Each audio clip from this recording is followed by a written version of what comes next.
All right. Hey, Derek, what's going on, man? How are What's up, you? man? How are you? Good, man. So I found that I went into a source and I found like a bunch of highlights from last year's tournament.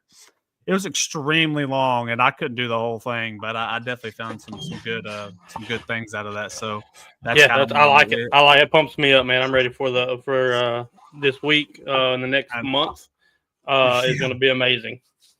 yeah, it is gonna be awesome. I'm excited. It just blows my mind how fast we're already here at March Madness. I just did not. Yes, I don't know. yes. It just seems like we were just talking about it, and then it's already here. But we do have a fun show tonight, and we do have our guest with us tonight, Collin. I'm excited to talk with him about his baseball, how their season's going so far, and kind of his Another next. local kid. Yeah, Yeah, another right up the you road. always hear about how talented not only Texas is, but like North Texas and Northeast Texas. And I mean, I looked on our calendar the other day, dude. We've had so many kids from this area that It's we've been unreal. interviewing. It's unreal, Hmm. and there's still a bunch more kind of coming up that we're still looking to get on and have on and everything. So there's a plethora of talent here in East Texas, and I'm I, proud to I be a ha- part of it. well, I do want to say something before we get into it with him. I haven't even told you this, but I have some exciting potential guests coming on. A guest that I've been talking to. I haven't necessarily got a yes, but we've been chatting. I'm just going to, all I'll say, I'll give you this and then I'll explain more at the end. He is a head coach at a university for I believe it's either a D1 or D2 football school, head coach. Oh, okay. And I'll get more about it at the end because I want to get into it with Colin. I don't want to have him just chilling down there, but I'll get more Yeah. into it. I haven't said nothing yet because I wanted to sort of kind of get kind of a yes maybe type thing, and we're working on it. So I I've like been it. working for a little bit, but let's run our sponsor for the night, and then we'll get Colin in here and get that going. Comanche Teas is located in Longview, Texas. They are owned by Naomi Simmons. They specialize in making all kinds of custom apparel and hats for any occasion. You can scan the QR code on the screen to go to her Facebook, give her call at 903-985-9120, or even email her at comanchetees24@gmail.com. Everything I do A1 flawless. Make them go insane. Pandemonium, buy it. Always looking fresh, got the green in my diet. Head to my toe, shining like canary diamonds. Yeah, freedom cool kiss, nothing to it. Going stupid, saucy. We are movement, never losing. Making moves, stay poppin'. Giving my all, will it pay off? Working overtime, no days off. What's going on, Colin? What's up? How are you, doing, brother? man? Good. How are y'all? Doing good, man. So I'm just going to say this right off the bat, and we'll get into it because I don't think maybe nobody else knows that's watching.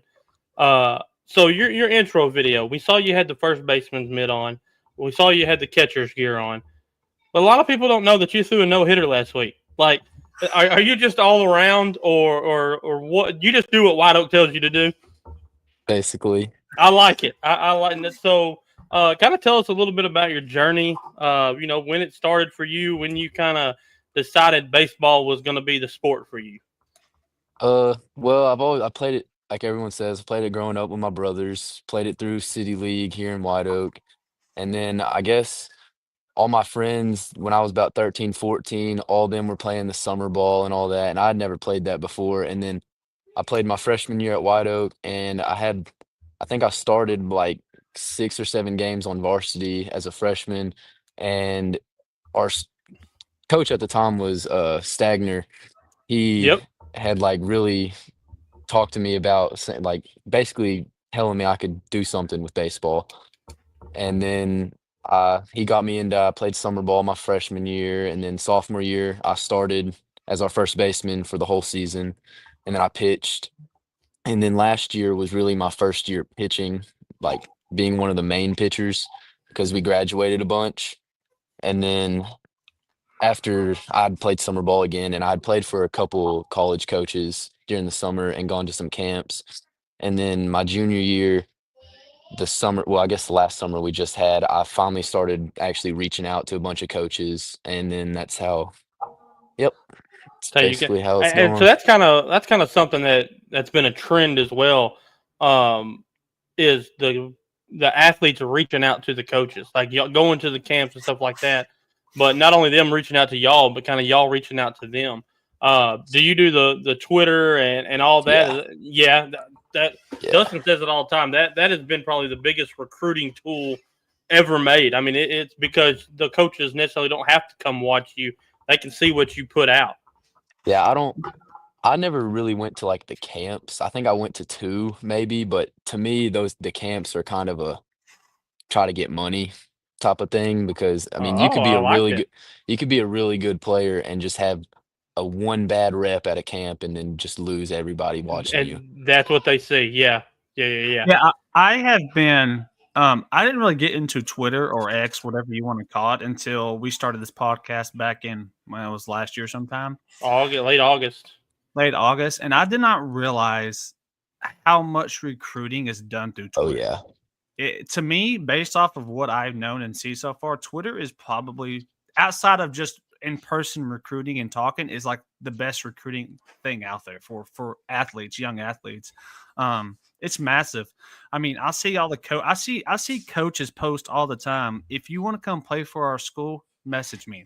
It's like Hmm. how it is, and so it's mind boggled me that it seems like now recruiting depends more on the player than it does people just coming to watch you. Like you've actually not do you have to put work on the field, you got to put work off the field with the Yep. videos, getting your stuff out there, and then you got to go find the things on Twitter to kind of get your recruiting out there.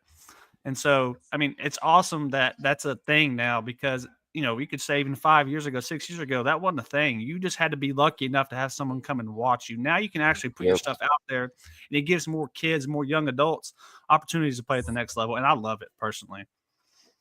So, kind of, you've committed to Henderson State, and we talked a little bit off stream about you had a couple other offers, but and I never thought about this, and I'm glad that you kind of are going through it because it's another talking point. You taking the dual credit classes kind of puts you where if you went to a JUCO that was looking at you, you were only there for a year rather than kind of going into a 4-year university. Yeah. So that obviously played you. So you could have went though for at least 1 year, right? To Oh JUCO, yeah. Yeah. but then you're looking for another school. You're looking for another home. So obviously, I'm sure that played a big role in choosing Henderson State. Did you take a visit to Henderson State? Yes, sir. I went on a what was it? Before I committed, I'd actually signed up to go to a camp there just because their coach had been talking to me. And then I was already going to go down there just to see the school. So I was like, might as well go to the camp for a little bit and meet the coaches. And so I went to there. And then at the camp, he kind of verbally offered me there. And then I went back a few weeks later and like accepted.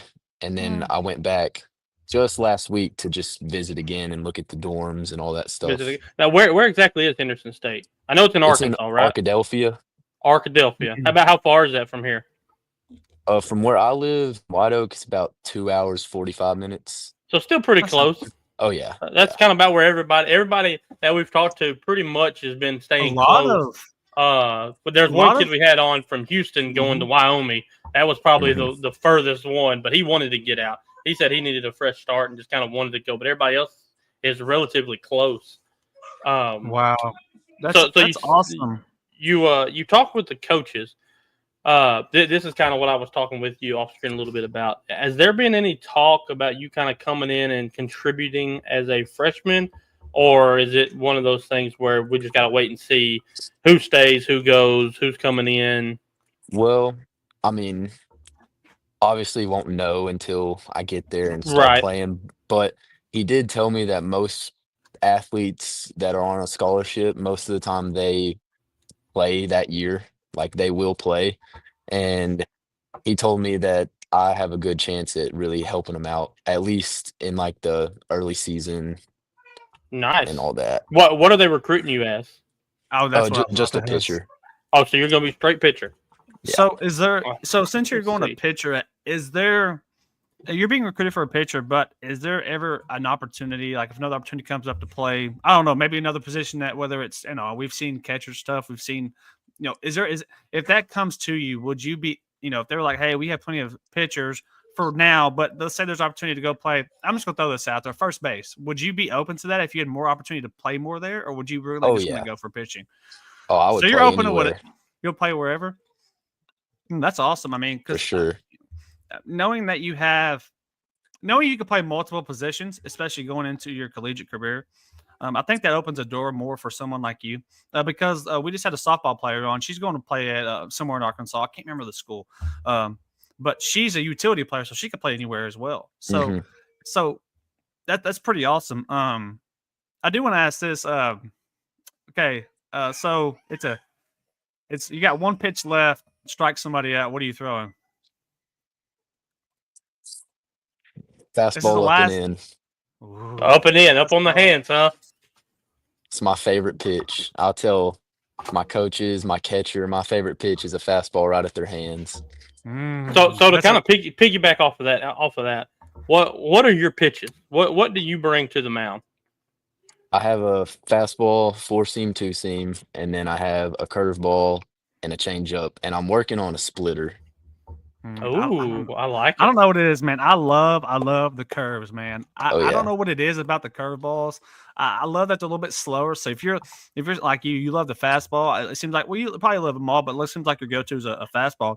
You throw a couple fastballs, you throw that curve, it really throws people off. And I love the Oh yeah. curveball. I always What? tell people anytime we kind of go the baseball route, I kind of stopped playing baseball early because my dad told me that when we kind of got into kids pitch that there's going to be a ball. It's called a curve ball. Just stay in there. It's going to look like it's going to hit you. It's going to drop. Just stay in the box. Well, I stayed in the box and it didn't drop. It pegged me right in the ribs, and so I switched from being a right-handed batter. This was probably, I guess, fifth grade, fourth grade, whenever a kid's pitch started. So I switched from being a right-handed batter to a left-handed batter. The next year, there was a left-handed pitcher, and he threw a curveball, and it didn't drop either. And so I was like, I'm done. I'm done. I'm done with this. This getting hit for no reason ain't worth it. You would think I'm by now that, and I don't know, this may be a thing, but are y'all allowed to wear those shirts that have those paddings on the side? You know what I'm talking about? Like I know yeah. sometimes in football they wear them, but is that a thing? Can you wear those in baseball just so if you were to get hit, it may I've somewhat not never hurt us? I'm not gonna say I've never seen anybody wear one because I don't know for sure, but Mhm. there's no rules or anything stopping me from wearing one. That's for Yeah, sure. I'm surprised that that's not something that's required now because I mean, getting hit by it don't matter what level. When you get hit by one of those hmm balls, it does not. It could cause a severe injury, especially if like it's in the chest area. That's pretty intense. You would think Yeah, by I now they get had some hit kind of. a lot when I'm batting. Really? Oh, I got okay. hit, I So, think it was 18 times last year. oh my, See, I'm talking about that. That's unreal, man. that's Ain't no need in all insane. that. Let me ask you this. We talked about this on our last network show. I don't know if college does it or not, but I know the pros do it. What do you think about the new system, the ball strike system that they use? Do they do that in college? Do you like that? What do you mean? Like, So like they can challenge if the ump calls a oh, strike, they can I, challenge it. I think it's good for the batter because, like, I mean, you're the one that has to hit the ball, obviously. But at Hmm. the same time, I think it takes away from like the meaning of the game because, like, if you have a good catcher that can frame a good pitch, and then you Absolutely. lose it because of a automated That strike zone, like that just the kind of the the one of the guys on the show, he felt the same way. He said the human error is part of the game. And yeah. the reason I asked that because I sent a video to our group, I guess last week sometime, and back to back pitches the dude got called out on, and he didn't swing at hmm them, and they were outside of the strike zone. I'm talking about like a quarter of an inch. It didn't hit the box, and then the third pitch he struck out swinging on a high fastball. But it's like that was why I was asking because it does take away from a good frame job from the catcher. Yeah. Do they use that in college or no? I don't I don't think they do. I haven't seen it. at all. I think it's real new, that's for sure. But Yeah, it hadn't yeah, been I in haven't. the MLB for I don't know 3 years maybe at the most. Yeah, So I didn't know how the college side did that. Um, but what? see, that kind of works against like pitchers. Like if you're pitching or you're catching, because I mean I catch too, so I'm used to this. But you try to work the umpire zone. You try to see how far out you can get a pitch called, how Right. low. But if you're stuck in a, it's got to be right there every time, or they can challenge it. Then it's kind of a like, what's the Yeah. point in even trying to work anything? Might as well just throw it straight down the middle and just be done with it. Exactly. So you said, will you bat in college or no? Will you? Not as of right now. The coach had talked to me. He said that they would watch this season and see, but I'm more than likely just going to be a pitcher, Just straight pitch. which Okay, I is didn't know if yeah, pitchers. I know in NFL and MLB they don't bat, but I didn't know how yeah. college did it. No, most pitchers don't bat. You have a select few that do that are just two-way players that are really good, but nah. Are you a in high school? Are you a power hitter, or would you consider yourself like a contact hitter? Uh, I guess so far this year it's not been the greatest hitting, but I would definitely say I'm more of a power hitter, but I have contact like in You certain counts, I'd make sure I just contact. make sure you just get something out. Got a runner on third with one out, just putting the ball in play. Yeah. I got you. I got you. Well, I'm gonna kind of take a thing off of Dustin here. Outside of baseball and outside of maybe sports, or it can be sports, it doesn't matter. Kind of what's one of your biggest accomplishments that you would say? Outside of probably being number 3 in my class. Wow. That's That definitely definitely. is probably a accomplishment just because of school in general. Yeah, and that's something that I think the younger kids need to hear, that you aren't just a athlete, you're a student athlete. And I think Mhm. that's why it's labeled that way. It's not athlete student, it's student Yeah. athletes, Mhm. because very few are going to go to college and play sports. Even fewer are going to go to the next level and play sports. But the education is obviously going to go with you. Oh, yeah. So as far as on my end, I always end with 2 questions, and it's per the sport, per the person we're talking to. Um, who do you have winning it all in the College World Series when we get there? I know we're about a month or so away, but who do you have winning it all? Definitely Texas A&M.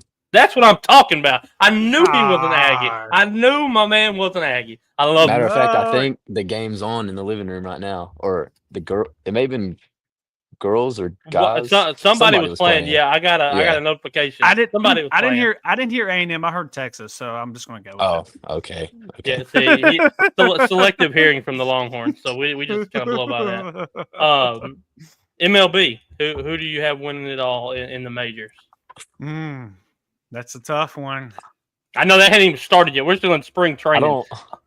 November's I a don't know if long. they will. I don't know if they will, but seeing the Rangers back at it again would be pretty neat. That's it. Yeah, we'll go ahead and bring on our other guy right here, Mr. Casey. How are you, Casey? He's Yeah, a big Ranger fan. We're all 3 Ranger fans, so to hear you say that, it's really good. Yes, and I'm an Aggie, so And he's an Oh, Aggie yeah. fan too. Yes. Oh So God, I didn't know that. Well, I'm logging off. this Colin, you're the best guest I've ever seen. You're the Thank man. you. there Thank you you. go. Casey, you got any question for him before we kind of cut him loose and let him go? Well, I mean, are you paying attention to March Madness at all? A little bit. I like to All right. listen to my friends argue about it. So who's your betting favorite for the March Madness? I'll just throw out Duke, I guess. Duke. Fair Fair enough. I think Yeah. that I think 26% they had to win it all. But yeah. So I was kind of looking at your schedule. Not your schedule, but I was looking at Henderson State's schedule, and everything looked like they played was in Arkansas. hmm But it's not Arkadelphia. They had some Durant, Oklahoma games. some scary Arkansas, which is probably 3 hours from here. I think Magnolia is about 3 hours. Yeah, so we always try to like figure out a way to maybe come support, come watch. And it might be even something that me and Dustin can make a trip to White Oak and watch you play. I'll get on and look at your actual high school schedule. I know we were going to come to the game here in Diana. Yo, what's up, Ashton? How you doing, brother? We were going to come to the game here in Diana, but I forgot something came up on my end and I wasn't able to come. But yeah, we'll definitely get out and come see you, man, and kind of show you our support. And I've got your number, your Facebook message and everything, and we hope to keep in contact with you. Oh yeah. And maybe after your first year in college, maybe bring you back on, have you talk about it, and kind of see what the future's holding for you on that end. Sounds good. All right, man. Well, good luck the rest of the season, and we appreciate you being on here with us. Oh yeah, for sure. Thank y'all. Yes, sir. Have a good evening, man. You too. See y'all. Later, bud. Mr. Casey, how are you, man? I'm doing all right. I was just chilling in the background, enjoying some grapes and some brownies my wife made for my birthday on Friday. So your birthday? That's right. That's right. So have a good birthday weekend. Well, I mean, I kind of could have celebrated all week. We're on spring break, so. There you go. Fine. That's right. There you go. Normally, I'm traveling. Like last year, we were in Vegas. Normally I'm traveling somewhere on spring break because it's the first break as a basketball coach. Right. Because you give up Thanksgiving break, you give up Christmas break, and so spring break is kind of that first time you have a chance just to decompress, get away from it all. Mm-hmm. But because we are saving for the wedding and a honeymoon, we did not take a trip, and so this is non-sports related, but when and where is the wedding? It's actually in Texarkana. No way. Yep. That's an hour from us. Yeah. So her aunt owns the venue. Nice. So when we first got engaged, her aunt was like, "Y'all come get married here. Your family. Obviously that helps with the cost." Yeah, no joke. And then and so we're getting married in May. May what? 31st. Last my wedding anniversary is May 25th. There you go. Yeah, I told her any day except May 30th because that was the previous anniversary, so couldn't do that day. But yeah, that day's a no-go. That's a no. But the 31st will be 2 years to the day that was our first date. So there you go. Awesome, dude, get us make sure you get us an invite. Well, I'll come. I mean, like I said, it's an hour away. I'll show up. I'm actually about to go to Texarkana on the weekend of April 4th. I'm actually going to get a tattoo at a tattoo convention. So I'm gonna be up there for a whole day getting a tattoo and doing multiple tattoos. So you getting your face tattoo? No. Actually, let me see. He's getting a cowboy star put on there, right on top of his head. No, I'm definitely not getting that. Might be getting the old school Spurs. Oh, well, you already got the old school Spurs logo. Yeah, it's on his arm. Yeah, I already got that on. Yeah. Let me see. I'm actually. Let me see if it is. Your dog. My dog that died. I'm getting that tattoo. Yeah. I mean, I like it. I'm trying to get to focus, but we saw it. I got it. Yeah. Yeah. So that's what I'm getting put on my arm. That weekend. So no, I was just sitting here filling out my men's bracket, and so a little bit of the women's where I'm sitting here looking at it, they have it almost halfway done. So I'm kind of let's talk about the first 4 men games. So here's our games Tuesday. Derek, your team is in. My team made it too. I'm surprised. I really do not understand how Texas got in. I think the wins in the SEC tournament got them in. I would say for beating A&M got them in. Yeah, and they competed with Tennessee. But let's talk about these games here. I know, Derek. Let's talk about North Carolina, San Diego State. That's your team. Let's talk about it. How do you feel about this game? Heartbreaking. That's how I feel about it. The game against Duke was you're down 20 points and you battle back. But I preach this to my daughter and her friends, and I preach it to anybody that'll listen. If they make free throws, they don't have to worry about the one lane violation because it's at least tied. It's at least tied if he makes the first one. So, man, to see them battle back like that, I think that was a boost to their confidence. I think it took a huge blow losing like they did. But I think North Carolina goes on a small run. I actually have them winning at least 2 games in the tournament. Just kind of a little preview for Wednesday night. It's going to come down to guard play for Carolina. How does their guards match up against the other guards for whoever they play? I really love what Hubert Davis has done with Carolina. Let me see real quick. RJ Davis came back for a 5th season, and I think that was huge. Yes, I thought he would leave. Massive. I thought he would leave, but he did it. And I'm still. I know this is completely off, not really off topic, but you've got Caleb Love sitting over there at Arizona. The crap that happened between RJ Davis and Love kind of destroyed the team 2 years ago, and that's what made him transfer. But if Love is still at Carolina, I think Carolina is in a much better position and probably have the best backcourt in the tournament right now with Love and Davis. San Diego State, I don't know just a ton about them because I don't really watch a whole lot of their games being on the West Coast. But being in Dayton, the bracket's tough. Their bracket is tough. I will say that. St. Francis versus Alabama State. I have no idea about either one of them, but I'm going to go St. Francis just because it's in Pennsylvania, kind of a home game for them.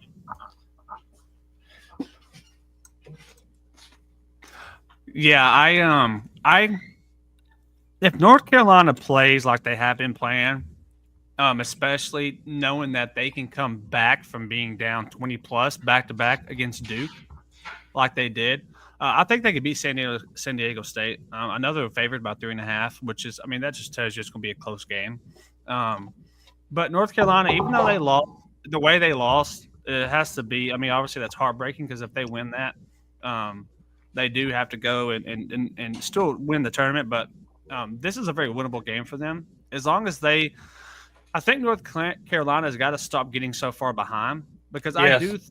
I do think that you can only do that so many times against. It doesn't matter how good you are because it's tough, man. It's a really tough thing to do. Continuously coming from behind, especially that many points. But if they get out and start the game great, I think they win that game.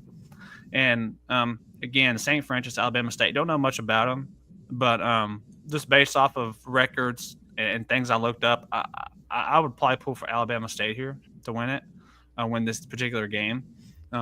It's going to be tough though. It's going to be a really tough outing for these teams. They've got to come. This is when you got to start playing your best basketball. Especially these first four games. These teams trying to get into the final bracket, you could say. Casey, what are your thoughts on these games, if you have any? Well, basketball wise, I've always been a fan of North Carolina. It's my favorite color. It matches my eyes. It's always made me hit with the ladies. But I don't think you come back 20, you mentioned, but then you still lose. To me, that's crushing. Yes.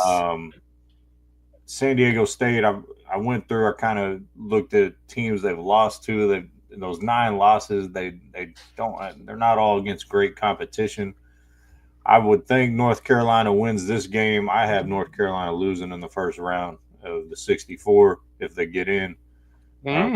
Whoever plays out of these two, I have them losing to Ole Miss. So St. Francis, Alabama State. I'm up every night trying to catch those Alabama State games. Take your pick. To me, this is another one where neither of these teams are getting out of the first round either. So, right. I actually hate these playing games. By the way, I don't like them. I think they're dumb. I know it's TV money. I know it's a money grab, just like every other play-in tournament and everyone does. But like I just keep it at the number, and if you get in, you get in. If you don't, you don't. This is what I have a problem with. So, like the North Carolina San Diego State, they're playing for an 11 seed. So that means they're better than 4 other 12 seeds, 4 other 13 seeds, 4 other 14 seeds. If that's the case, put them at a 12 seed or put them at a 14 seed or whatever. Like, how can they be playing for a spot above all the rest of them? But if they don't make it, then they're just completely out. Yeah, that makes no sense. I agree with you. So, but yeah, does North Carolina have the talent to make a run like you mentioned? Yeah, absolutely. But I don't necessarily think it happens. So who would they play? Let's see. If they win, they play Ole Miss. And if they beat them, they get Iowa State. And they beat them, they would theoretically get Marquette or Michigan State. Okay. And I think that's where it ends for me in the Sweet 16 for I do think that the tougher game, like starting off for them, would be Ole Miss. Because Iowa State, I know they're number 3, but they have had kind of an up and down. They didn't look good in the conference tournament. Yeah, and they got beat by BYU, right? Didn't they? Yep. Or did they end up winning? They got beat by what? So, I mean, Ole Miss is really good. The SEC in general is really good this year. And I think that, yeah, it's a tough road, but I think it's doable if they can get past San Diego State. A tough game against, obviously, Ole Miss. But if they play good enough, which they showed they can play good enough, they would have to have some really good games right off the bat. No games like they've been having against the Dukes and stuff like that. If they start off like that, it's not going to be good for them coming right in. Let's talk about the other two. Again, I was surprised Texas made it. I think the only reason they make it is because they had some decent wins in conference play, nothing exciting, but then they did win a couple good games again in the SEC tournament. I think that's why they got in. I really don't see them beating Xavier personally. Xavier is decent. They almost beat Marquette in that tournament they just played in. I actually thought they would beat them, and I've been saying kind of watch out for Xavier. And Texas is really inconsistent this year. I watched a lot of their games, like even against A&M. The endings of those games were just some stupid shots. I don't really know. I think the reason they're playing as good as they are is because I think they're trying to save that coach's job because he's already on the hot seat in only a year or two. And I think that I just don't think Texas will win this game. This other game I think could be better than that Xavier game. I just don't think Texas is going to win that. So I probably would pick Xavier to win that game just based off of what I've seen from Texas so far this year. I'm looking at the last 5 for both teams. And so Xavier is 4-1 in their last 5, with their only loss being that 2-point to Marquette. They beat Providence by 8. They beat Butler by 13. They blew out Creighton by 22. And then they beat Seton Hall by 8. Texas is 3-2. Double overtime win against A&M. Again, you make free throws, you don't even go into the first overtime. You make free throws again, you don't go into the second overtime. They did have a big win against Mississippi State. They lost to Oklahoma, and then they lose to Tennessee last night, which that game got close down the stretch. But I think it was at 15 at one point, if I'm not mistaken, and they kind of just battled back a little bit. I've got Xavier winning that one as well. I think Xavier's a really good basketball team. I think Texas is good. Texas showed that they could really compete. With A&M, they competed down the stretch versus Tennessee. I think they were just too far behind it to make the kind of a run in the last 3 or 4 minutes. And much like Casey said about staying up late for his Alabama State team, America University, I haven't missed a game all year. So I've got them winning this game by 10 over Mount St. Mary's. I completely agree with all of that. I mean, I do. Yeah. I don't know. Texas is just very disappointing this year. I knew it was going to be difficult in the SEC. I knew how the SEC was going to be. It wasn't like football where they had a crappy schedule. I mean, it was just the truth. And the basketball schedule was going to be a lot tougher, and it showed. No, they just didn't play well. They were like 6-12, I think, in conference play. So wasn't very good. Yes, they had some notable wins. I know they beat A&M, I think, one time. I think they beat Vanderbilt. And they beat them again in the tournament, and then they beat A&M again in the tournament. But I think if they lose to Vanderbilt, they don't get in. If that was the case. Yeah, that's kind of my take on those games. I'm trying to figure out because they're again. I might just pull this up. Let me see here because it's not really. They're waiting on one more bracket. They're waiting on. They're waiting on the. Yeah, they're waiting on one more bracket, and then on the women's side, there's one more side of the bracket left, and it will be completed. They do have the first 4 games. Let me get those up real quick. It'd take just a second if I press the right button. I'm gonna do it this way.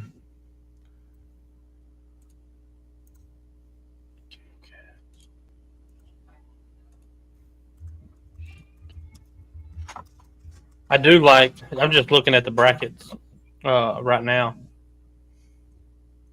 I think it's pretty good. I think everybody, the top probably 3 seeds are kind of how I thought they would be for each region. Well, I mean, I have 3 of the number 1 seeds making the Final Four and 1 2 seed. So on the women's side. No, on the men's side. On the men's, okay. So I've got 3 2s and a 1. When you said you had 3 1s and a 2? I did. So this, I was telling Dustin before we got going on the stream tonight. Once the bracket's out, I just like run through it. There's no heart pick. There's just what I'm seeing and what I've saw this year, and I'm just picking. So then I'll go back and I'll actually like break down each game and look and think if I need to change anything. But I really like what I've got on here. There's one game that I might change. I know for sure that I'm just now looking at. But I do like, as of right now, I've got St. John's beating Houston 88-80 in the championship. Wow. But like I said, it could change. I have St. John's losing to Duke in the championship. Okay. So at least we got St. John's in there. That means you've got Auburn, Duke, Houston, and St. John? Yep. So these are the first 4 women games. Let's see. That would be played. The women's side of it, as they're still completing the bracket. They're, like I said, they're almost done, and then we. So I can tell you this, just straight off of the top. Let me pull them up real quick.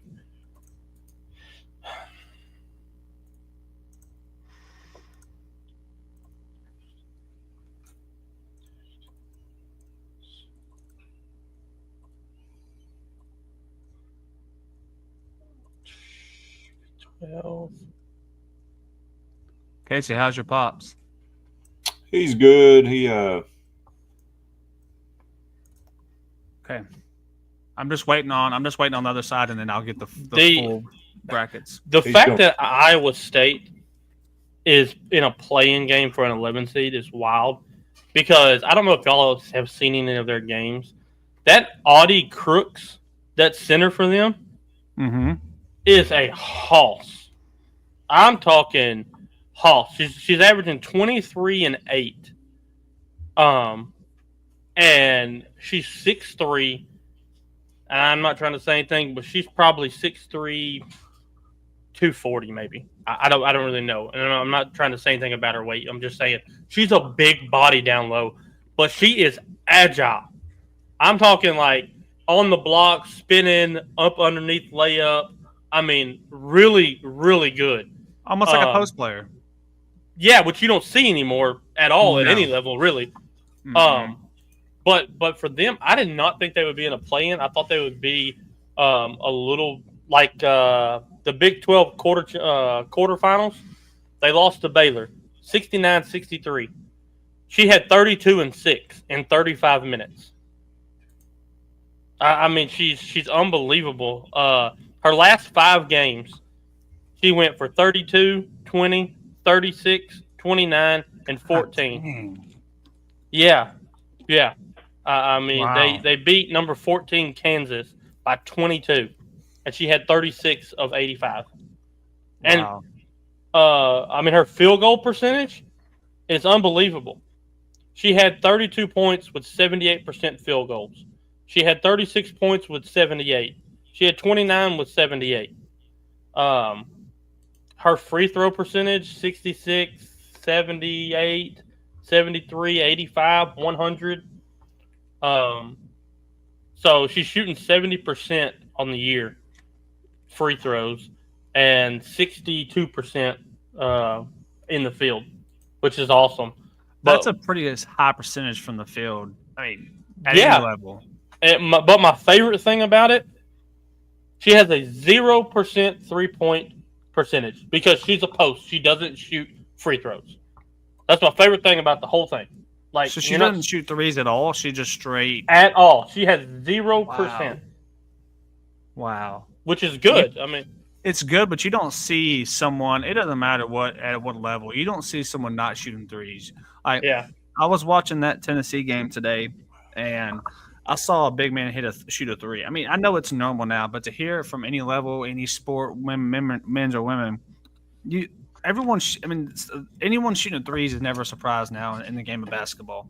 It's Yeah. the way the game has evolved, and to hear someone I mean, that doesn't shoot threes is pretty impressive because again, you just don't see that anymore. Post players are.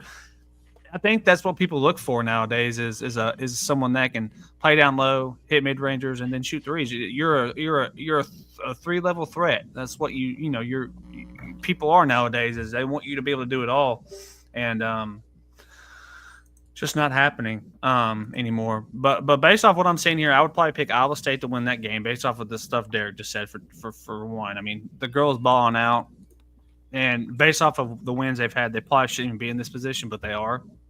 And to be honest with you, these other teams I know not much about. But I do want to pick here just because I like that. I would pick Washington. I haven't seen the Washington girls be good in a while since like Kelsey Plum was there. And that's been a while. Kelsey Plum. That's what I was just thinking. I'm gonna go with Washington to win that game, and then I'm gonna take Southern in that game against UC San Diego, and I'm gonna go High Point in this other game. Again, don't know much about those teams, but I don't know. Maybe I just like the High Point name. I don't know. Maybe that's how I am about a lot of these games. These first few games, I'm like, I don't know this team.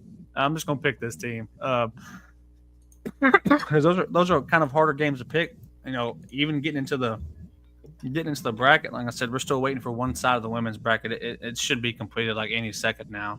I think I'm gonna go Southern, Washington, Iowa State, and give me William and Mary.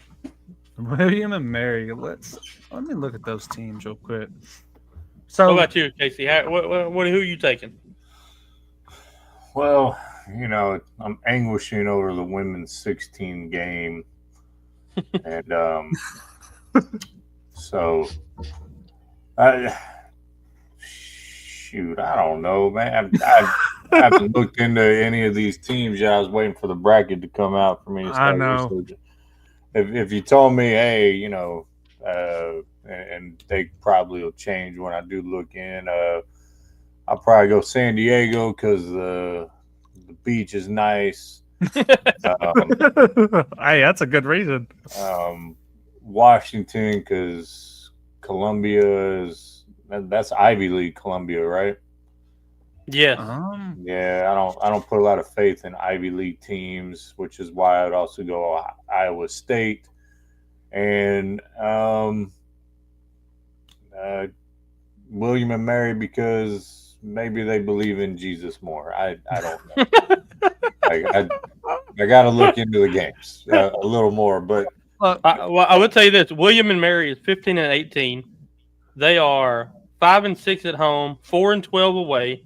They are on a 4-game winning streak, though. So they were what was that, 11-18 before they went on their run, and they're the William and Mary Tribe. I will say this, kind of going back to this Columbia and Washington game. So Washington's 19-13, Columbia is 23-6. Columbia was first in conference play, or they were number 1 coming out. I'm not sure if they won the tournament, but they were 23-6, and they are in the Ivy League. So, Casey, you were right about that. And Princeton was second, so Princeton's up there as well. And then Washington, they were 9-9 in conference play, 19-13 overall. But they did have some decent wins. Their last 5 games, they lost to Michigan on the 6th. Hey, bracket's filled out now. It is filled out? It is perfect. filled out. What a last seed. Give me about a minute or so, and I'm gonna get this other side put up, and then I'll just go ahead and put this up real quick. Holy smokes! It's not up on ESPN's where we fill them out yet. No. I'm on the ESPN women's site, and I just picked on NCAA bracket. So the 1 seed in Region 1 is UCLA. The 2 is North Carolina State. All right, I'm about to get it up right now. Oh, okay. Yep. Perfect. Yeah, still got 15 minutes before we can fill it out, so we can just talk about it. Holy smokes, man! What a bracket! All right, I do want to say something real quick. That me and Derek were kind of talking about before the show. So we do want to say this for anyone watching, or Casey, if you have anybody, if you want to do a bracket with us, we're doing a bracket type pick thing, and if you're wanting to do it, and we're all putting in, if you want to do it, we're going to put $20 in each, and the one that picks the most games right at the end of it will win the pot. So if there's anyone watching, if you want to get in with this on that, just message me or Derek or even Casey if it's someone from his show on their end. Just message one of us and we'll get y'all in if you want to do it with us. We want people to do it with us in the communities as well. So let me take down this real quick. So here's the first 2 top games. So obviously UCLA has to wait to see the winner, but you got Richmond and Georgia Tech on that side. Let me pull that up. There we go. Richmond and Georgia Tech. Ooh, let's see. Give me the Spiders. Give me the Richmond Spiders. They are, yeah. I mean, it's one of those teams you don't know much about. Like that. This is what I love about the bracket is you kind of have to. Okay, now I'm sitting here looking at it. Okay, so they're, their last 5 wins. I mean, again, against a lot of people I don't know. They did beat a VCU women's team. That was, they're the top. I mean, they won their Atlantic 10 easily. Mm-hmm. They were 17-1, 27-6 overall. And I mean, if I'm picking, I mean that's what I would pick Richmond based off of what I see here. I know Georgia Tech is probably playing a tougher competition. I mean, that's just fair to say because they are in the they're in the ACC. So I mean, I think I would go Richmond here as well to beat Georgia Tech. To play, I would say UCLA. I mean, I'm not going to say anything can't happen, no matter who they're going to play. But I would have to pick. I'd have to pick Georgia Tech. I mean, Richmond to win that game right off the bat there. So they're 17-1 in their last 18 games. Yeah. And the reason that I'm picking them is because they beat William and Mary Tribe by 40 the 4th week of the season. And I think highly of that William and Mary team. I mean, I picked them in the play-in game. So you got to go Richmond. You got to go Richmond in this situation. Casey, do you want to pick it or you just want to do some research first? Well, talking about I know it's hard. Georgia Tech. The Richmond, Georgia Tech, yeah. I mean, I get a lot of my Princeton offensive stuff from their men's team that runs the Princeton offense. And I mean, I would probably, based off of what you just said, you did the research for me. I appreciate that. I was looking for the super hot coach that everyone's been talking about. I was trying to see if she was on this part of the bracket. I think it might She be. is. You talking about Grand Cayman? Yeah, Yeah, Grant. they're playing. Yes. They're playing. They're Yep. playing I'm picking Baylor. them to win it all because I just want to see her the whole time. Just kidding, sweetie.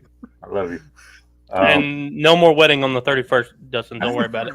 We can make plans that day now. She asked if we were live. I was like, yes. And so she's probably watching. Uh-oh. For her to bust down the door real quick. No, Richmond, an 8-9 seed is a toss up anyway. They sound like they're hot going into the game. And these are the only games that, in my experience, in a women's bracket, you can pick a lower seed or a higher seed because most time women's bracket is pretty chalk. Yes. For the most part. So there's not a ton of runs by team. You have a team that you just mentioned, William and Mary. They got blasted by 40 by the 8 seed in a tournament. Yeah. Like, the start difference in talent from the top 5 to 10 teams in the nation versus everyone else is pretty heavy. So ultimately, in this one, I would go Richmond. And yeah, that's probably where I would go. Okay. Ball State, and Ole Miss. I'm Ole taking Miss. Ole Miss by 30. Yeah. I think I'm going Ball State in this game. Hey, just because it's describing your haircut does not mean you need to take them. Hey, they are 27-7 though. I'm just kidding. They let me dive a little deep. So You they were dive the top all touchdown you scorer. want to. It's Ole Miss. It's Ole. It is Ole Miss. I'm looking through here and I'm trying to see. Okay, so they lost to a Carolina team by 11 when they were 16th ranked. They did, and I don't know how good this Texas A&M girls team is, but they did beat Texas A&M. Again, I don't know about 13. I don't know how good that team is. They didn't make the tournament, so that ought to tell you. Okay, so they're pretty bad. Okay, so that's fair. But they got murdered by Ohio State as expected. Hey, but hold on. I will say something about the A&M women's team. They're getting a freshman point guard out of Lake Creek. Yes, they are. I worked with her dad when I was at Lake Creek, and we knew she was going to be a baller. I mean, he knew when she was little, and I knew she was going to be starting point guard on varsity the day she walked on campus freshman year. So I don't know how much she's going to play next year or whatnot, but Cheney is going to be an incredible basketball player for the Aggies. So shout out just a little tidbit of typical A&M fashion. A&M beats number 11 Kentucky 61-55 girls, and then after an impressive win, they go on an 11-game losing streak. So that's all you need to know about the A&M girls. I guess I like picking upsets. I think I probably would pick Ball State in this one. I don't know why. I guess because I want to upset. I like the upsets. So that's who I would probably pick if I was picking right now. Yeah. This next one's going to be, man. This Grand Canyon team is. That's my pick. They're over Baylor. They're good. I think I might pick them upset this Baylor team. I can't pull that trigger, but I will say it's going to be closer than people think. I think it's within 10, and I think it's only 10 because of free throws late. I think it's a close game, but then they have to start fouling, and the free throws is what puts it about 10 to 12 point win.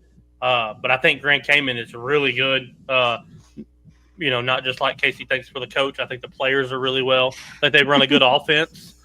I watched a little bit of their highlights. Last night maybe. I think it was last night. And they're not bad. I mean, they won the WAC today, so I know that's not a major basketball conference, but it's still a conference. So yeah, I mean, kudos to them. I think I'm gonna pick the upset on that one. I really think that team is hot right now, and Baylor's always good, but Baylor's always good. I mean, you can't knock with Baylor, but this game here is one that I definitely could see being really close and potential upset based off what I've seen from both teams this year. And I think I would probably pick Grand Canyon to win in an upset, to be early on upset in the tournament. Florida State, George Mason. This is my upset. Give me the Patriots. As crazy as this sounds, I think I was going to go George Mason on this one as well. Yep. Florida State, I mean, George Mason, I went and looked at their schedule, kind of see who they've played. They did play number 10 Maryland and lost by 10. I mean, that's not a bad loss to a number 10 Maryland team. Yeah. And then they didn't really play nobody else.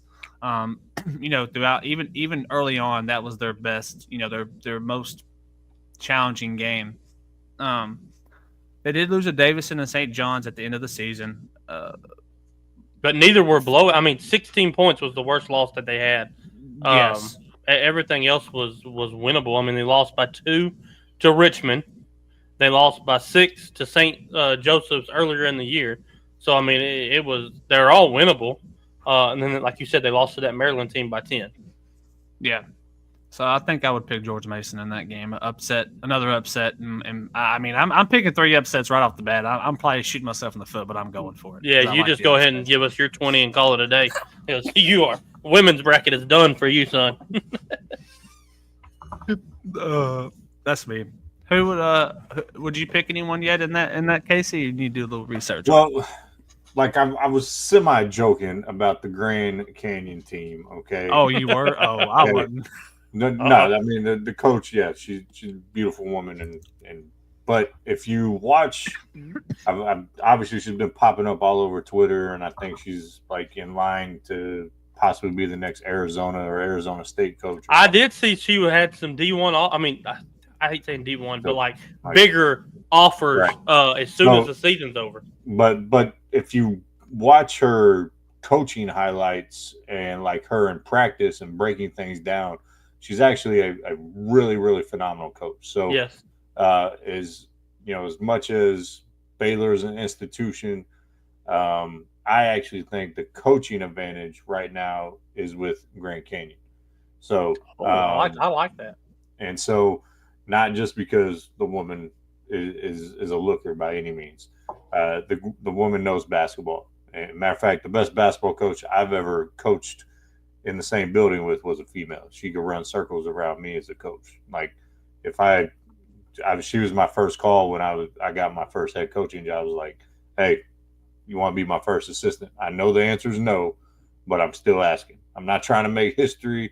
I'm not Mr. Progressive here, but you know basketball, and you know how to get the best out of kids and stuff. So if you know the game, you know the game, and I think she's an amazing. I think you've answered this before, Casey, but I don't remember. Are you a head basketball boys coach? No. Right now, I'm the first assistant at the high school. Right now, you're the okay. I didn't remember if you were the head right now. You never know what the future holds. Yeah, absolutely. Not, never shy away from opportunity, but I'm happy where I'm at. When in that regards, so you never know what'll happen. But ultimately, the Florida State George Mason. It's hard for me to pick the upset here. Like just traditionally for me, it's like I said, the women's bracket is generally chalk. It usually is. I give you that. I like money, so I'm picking Florida State to win, unlike Dustin. So, but I think maybe I'm trying to get y'all to pick the against. Maybe I'm trying to trick you into doing some things. Maybe that's my game plan. Maybe that's it. But all right, answer this: is it 20 for each bracket that we're doing, or is Yeah, it 20 for the girls and 20 for the boys. okay? So Yeah. $40. See, you Yeah. didn't specify in our group chat. Oh, I thought I did. My bad. Yeah. You just said $20. So I I thought promise you, I'll yeah. be very strategic when I'm really picking. I'm trying to get y'all to bluff on some games here, so I know I can have an advantage. But it's not working at all. I so. think we can all agree the next three are as is, right? LSU, Michigan State, and North Carolina State. Hold on. Let me look at this. Let me look at Harvard here. Here he goes with Hold the on. Ivy League again. Hold on. Just stop it. Just Hold stop on. it. now, Listen. if you're going to look at anybody, look at Vermont. I don't know what you're talking about with this Harvard team. They're too smart for their own good. Hold on. They can't even I'm tell looking you here. what a. Never mind. I'm not going to go there. Listen. I'm going through their schedule. Harvard. I'm being realistic. Okay, they beat an Indiana team who at the time was ranked. Okay, which again, I mean, it's Indiana. I mean, I'm not saying they're. It's not the bracket as a 9 seed. I'm going to go Michigan State. All right. And I will go ahead and tell you. I will go ahead and tell you this. Casey said, "Look at Vermont." So I looked at them. Don't pick Vermont. They lost to the University of Alaska Anchorage. Never even heard of that place. Hey, that's a basketball institution. They take their basketball very serious in Alaska, by the way. Really? Well, yes. So because obviously winters last like forever. Yeah, that's all they got, really. And so like Inuit basketball is massive. Just like I don't know if y'all have ever seen. It's completely off topic, but I read a book years ago, and it was talking. The book was about basketball on reservations, and how the main character was getting offers to leave like for college, but he felt guilty leaving the res, and so. But there's some documentaries. I don't remember what platform if it's Hulu or Prime or Netflix, whatever. But it's called Resball, and they follow one of the teams in the Navajo Nation, and I mean they have a stadium there that would rival any basketball stadium in this state. And they like in Native American, especially in the Navajo Nation, you know, that one of the biggest reservations in the country, if not the biggest. Not big enough, if you ask me, but they take basketball like super serious in the Native American communities, as well as in Alaska and the Inuit communities as well, because it's one of those things that they can play like, you know, they can't really compete in. You know, basketball is one of those things you can have a small team, but you can still be effective, especially in high school and high school ball. So, so little off there, but don't be knocking Alaska basketball, Derek. Okay. Okay. So I'm just saying. All right, let's go to the other side of the bracket. I mean, the first game is a no-brainer. South Carolina is definitely going to smash Tennessee Tech. I mean, probably in the first quarter. Utah, Indiana. I'm taking Indiana in that one. I'm gonna take the Hoosiers. Yeah. Up and down season. They did beat number 8 Ohio State. Then they lost back to back. They almost beat USC. I'm about to say they just almost beat USC. I mean, yeah, they almost beat UCLA. I mean, so I think off that. I mean, I wouldn't necessarily say that's necessarily an upset. 8 and 9 is so close. I mean, they did beat Baylor. Which going to do as well. Yeah, I think I'd pick Indiana in that one as well. You give me Indiana in that one. Yep. Alabama, Green Bay, or Casey. I'm assuming would you go Indiana on that one as well, just based off of the little bit? Well. Yeah. I'm about to put this in the chat real quick. I must say we are doing women's because I'm seeing a lot of men's comments. That's going to be Wednesday, guys. We're doing men's bracket breakdown Wednesday because these final 4 games start Tuesday for the women's, I believe, if I'm right. So and men's. And men's. No, women start tomorrow. Oh, they start tomorrow. Okay. Yeah. So we're going to do the women's tonight, and we've already broke down the final four for the men. We did that first while we were rating down the women's bracket. We'll do the breakdown of the men's Wednesday, and then we're just bringing down the women's first games tonight. Alabama and Green Bay. I mean, I mean Alabama. I mean, I'm not going to go upset here by any means. I mean, Alabama women is very good, and again, I think when you look at these upsets, I know I'll pick some crazy ones on the other side, and I'm probably, like I said, I might be bluffing a little bit on when I really pick. But the women's, I think, is a little bit easier to pick. Like Casey said, like it's almost like the bracket is set, but you already know kind of. You can probably say who's going to make let's say Elite Eight. You're pretty close. I mean, you're going to get the teams you really think. I mean, that's where your upsets are going to happen in round 2. The sweet. So like I could see, just say if I picked Vanderbilt, number 7. I could see them beating a number 2 Duke. But now, I can't see a number 14 Oregon State beating a North Carolina in women's. In men, you could have a 2 versus 15, and they would smoke them. I mean, it's just so much more competitive. Yes. I think the women's are almost clear-cut in a sense in the first rounds. But again, I'd pick Alabama here. I think we probably all would agree with Alabama winning that game. Yeah. And then you got Maryland and Norfolk State. I mean, again, I want to pick Maryland. Norfolk State's 30-4. I mean, again, it's the competition they play. You know what I mean? They're 30-4. Great. I mean, great season by all means. But Maryland had a great season as well, and they played against a lot better competition. But again, I mean, the bracket is the bracket for a reason, and I do think though this year we're going to get one upset in the first round. What will it be? I don't know. I just think I don't know. I think the field has been a lot more competitive this year, and in both. I mean, Grand Canyon. We've already. I really think that. I know, but I really think that could be the upset. I really do believe that out of all the games we talked about so far. But I mean, George Mason, is it really an upset? I mean, could it be? I mean, maybe, but. I think I agree, Casey. I think that Grand Canyon team is really good, and I think that could be our upset in the first round. Seriously, nope. I've got our upset for the first round. It's in Region 3.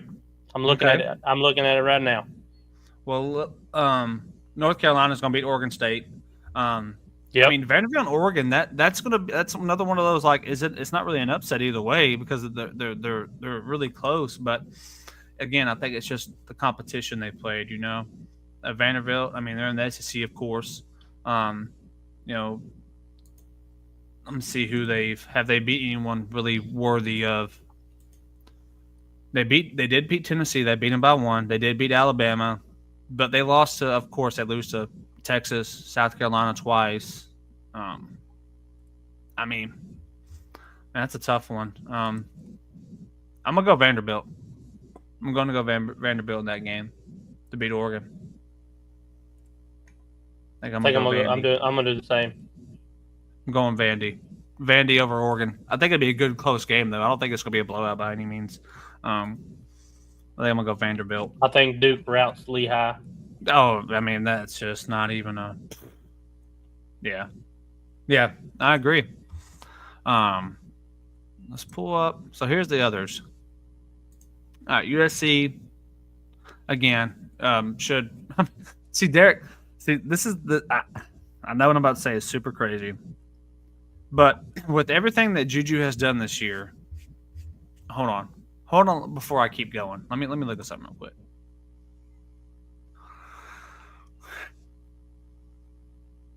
I can't do it, man. Like, I want to, but I can't. Like, we talked about USC can go as far as they want as long as Juju carries them. Yeah. We've said that all season long.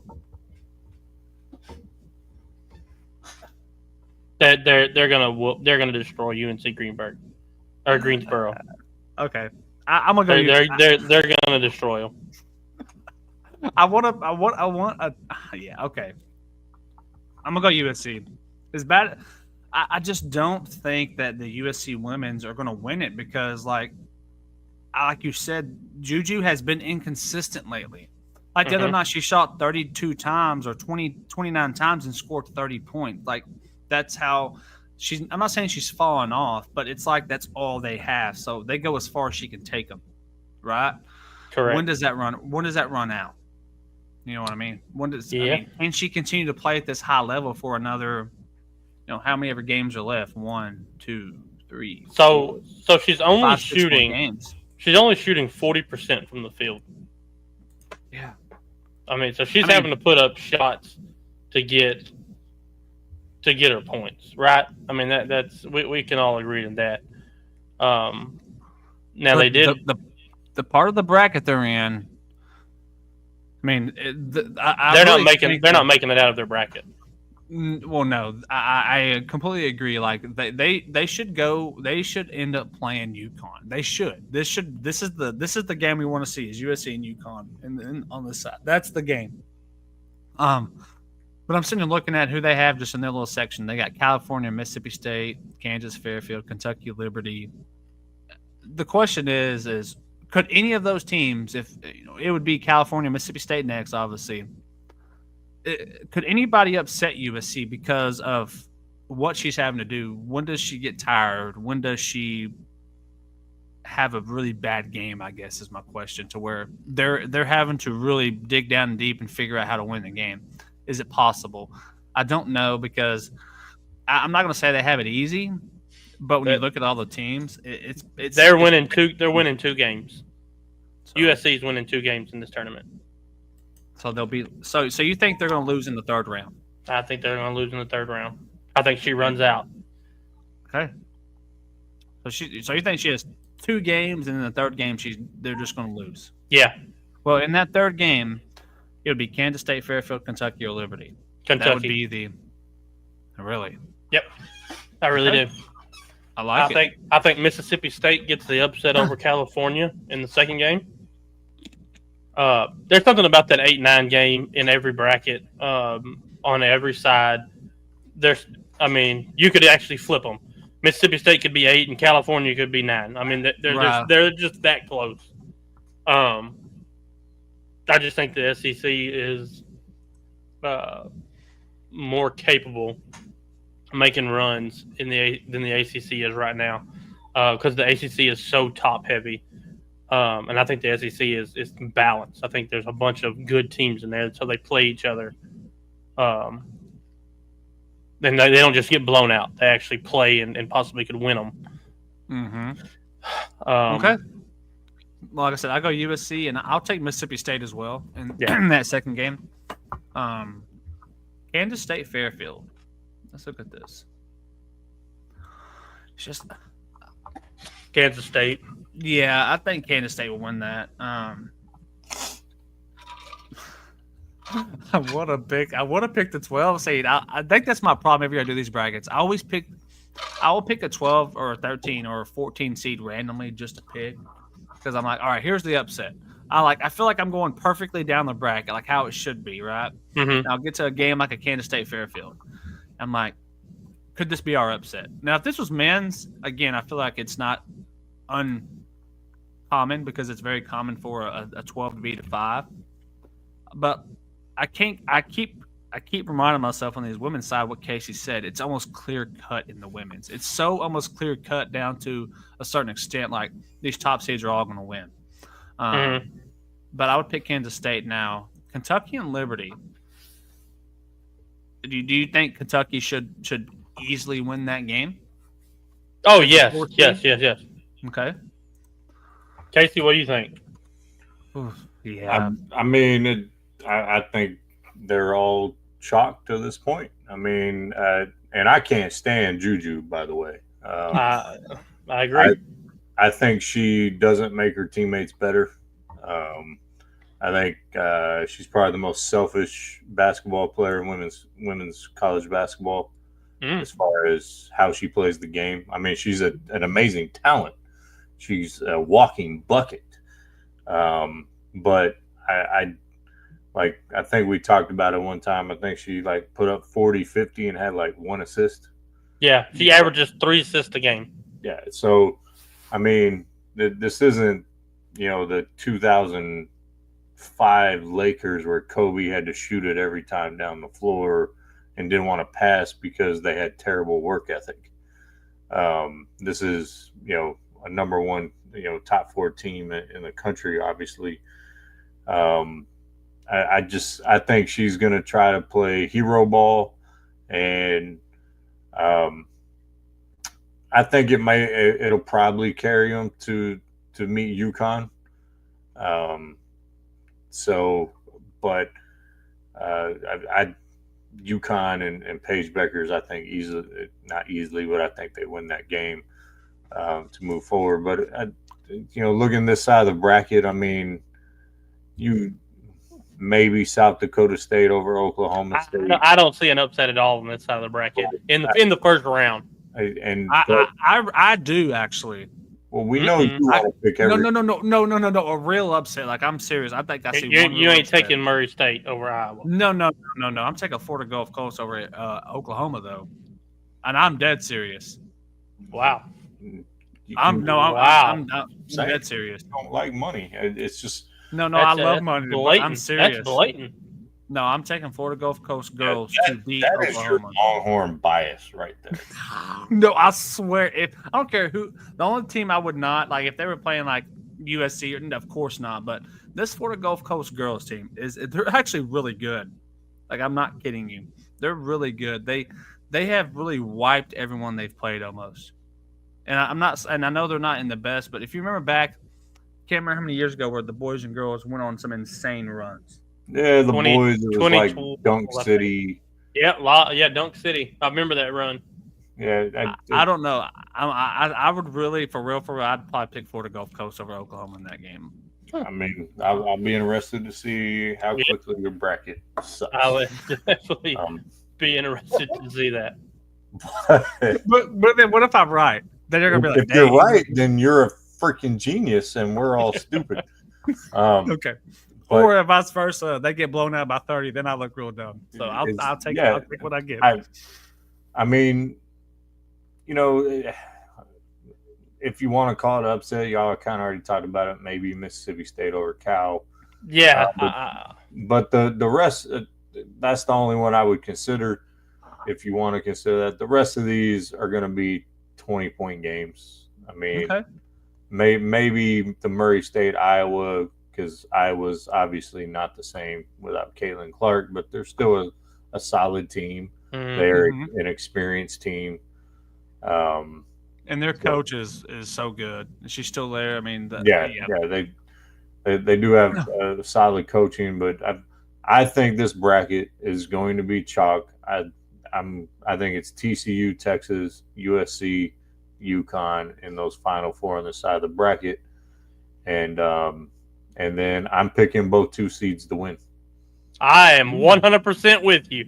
I think Haley Van Lith runs TCU all the way to the Final Four. I love that pick, Casey. I am right there with you. The only difference that we have is I have Kentucky and UConn meeting up. I have Kentucky beating USC in the Elite Eight. I mean, in the Sweet 16. And then UConn beating Kentucky in the Elite Eight to go to the Final Four. But my upset. I was going to say, what's your upset? It's not SFA, is it? No. Okay, Michigan is going to play the winner of Princeton and Iowa State. I think Iowa gets that win, and I think Iowa State beats Michigan. Okay. That's my upset. Everything else is as is. Yeah, I like everything as is as well. I think on that side of the bracket, I think it's going to end up being Texas and TCU playing, and that's going to be a heck of a game. That's going to be a good game. I think TCU smashes Fair Dickinson. I think Louisville beats Nebraska. Notre Dame's going to stomp SFA. Ohio State should beat Montana State, and Tennessee should beat South Florida. Illinois and Creighton. I picked Illinois in that one. Yeah, I think I'd go with Illinois as well. So, yeah, I mean, for the most part, I mean, I think when it comes to the women's, it's so clear-cut. I mean, at least first round. So I picked Nebraska over Louisville. Oh, okay. Oh, wow. Nebraska over Louisville. Hold on, let me. Wow. So that is my one upset out of all of these teams on the entire bracket. At least on this part of the bracket. Can we fill them out yet? Yeah, that's what I'm looking at popped right up. now. I've been They doing just mine. Hold on, let me pull. How do you get to it from here, from the ESPN page? You got to sign in. Yeah, You go to because I'm signed in. I'm trying. you go to fantasy on the right side. Okay. And then it'll say women's There we tournament go. challenge. Yeah. And then So- we go to the group. So just kind of going to my Elite Eight.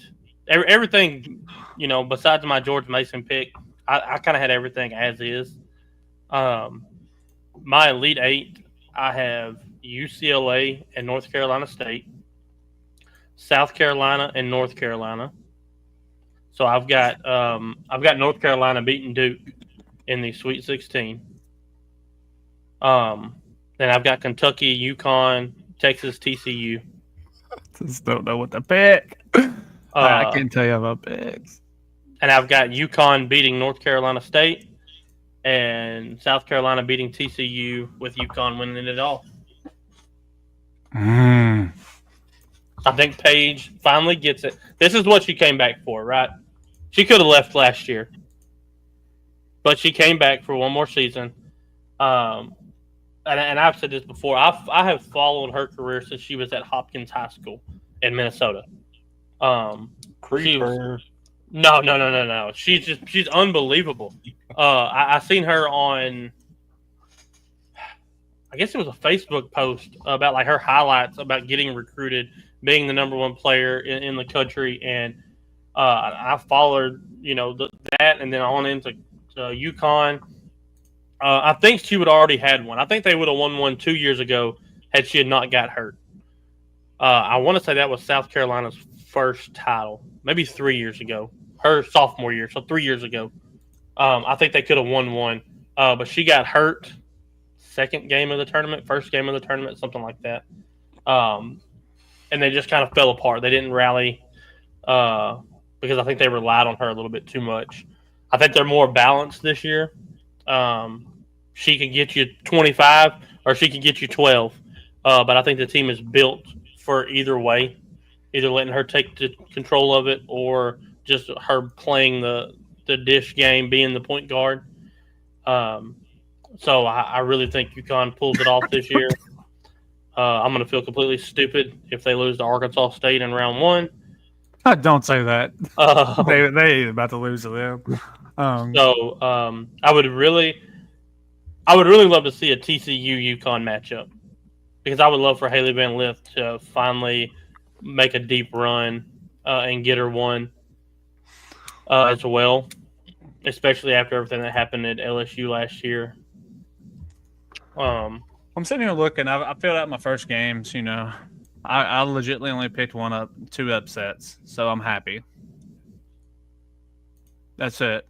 So I dialed back a little bit. I took y'all's advice because Casey keeps reminding me I don't like money, and I do. But I'm gonna every time I pick a game that I don't know, and I'm like, all right, what? It's for the money. Who's really winning this game? This is gonna be like when you're back in school and you're taking a test, and you look at your sheet, and it's like A. I gotta put a B in there somewhere. Like all these A's don't look right, so you erase the bubble and put an A. All I'm gonna say is this: I did pick Grand Canyon and I did pick Florida Gulf Coast. I really picked those. I'm not kidding. Did you really? No, I swear I did. I'm not kidding. Oh my goodness. I really picked those two. The other ones I did not pick. I went back and I was like, okay, let me be for real about this. Like Ball State's not gonna beat Ole Miss. George Mason's not beating Florida State. But I did pick Grand Canyon. I do think they upset Baylor. I do.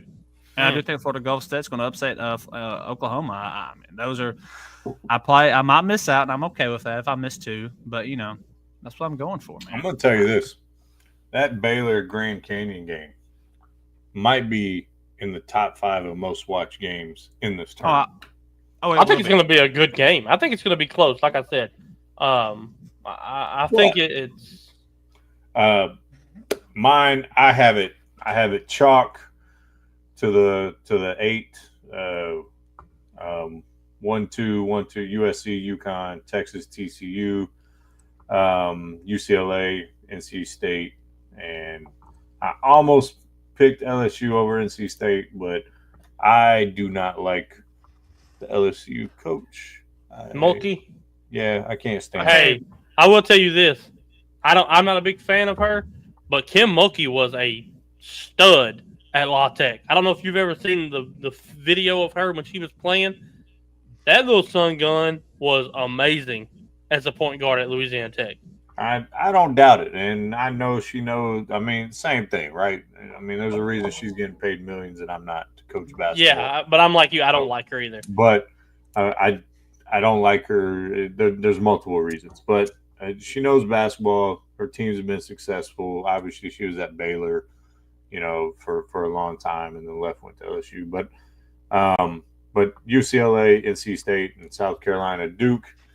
I almost went Duke over South Carolina, but I just Don Staley and that crew at South Carolina. That I'm having a trouble with one game, and so I'm going to ask y'all. And they also are in running to get the number 1 player in the nation, Aaliyah Chavez from Texas. She's the number 1 point guard in the country. She's supposed to be committing next Tuesday, the 25th, I believe, if that's what I saw. And it's down between Texas, Tennessee, and South Carolina. Was that a? Oh, yeah. But my final 4 is UCLA, UConn, South Carolina, TCU. Derek, I have your wish, UConn, TCU. I have TCU upsetting South Carolina. I love it. Beating UCLA with a final total points of 151 in the championship with TCU, UConn. I have 149 UConn over South Carolina. I love it. I love the bracket. Right. So submitted. Alabama, Maryland. I'm stuck on this game. It's in the second round. Alabama, Maryland. Mm-hmm. Take no, don't Alabama. tell me who to take. Yeah, take Alabama. I took Alabama. Matter of fact, really? So I've watched every single women's game this year, Dustin. You need to take all low seeds. You need to have 4 16 seeds in your final 4. All right, I'm scared to tell y'all some of these other games I've picked because I legitimately took Alabama. Yes, I did as well. Okay. So am I crazy? I think I'm crazy here. But in my second round of games, I picked one, in my opinion, one upset.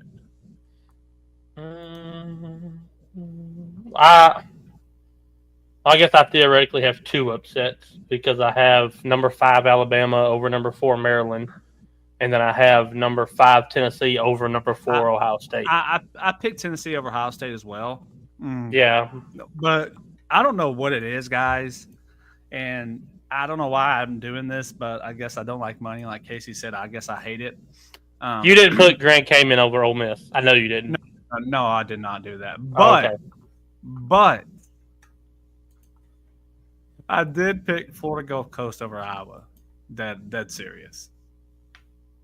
I mean, honestly, if you have them beating Oklahoma, then is that crazy? No. If you have them beating Oklahoma, then the Iowa pick makes sense. But then I have them getting completely stomped by UConn, of course. I mean, that's just a whole different. Okay. I'm going with it. Man, okay, I love Haley Van Lith and TCU.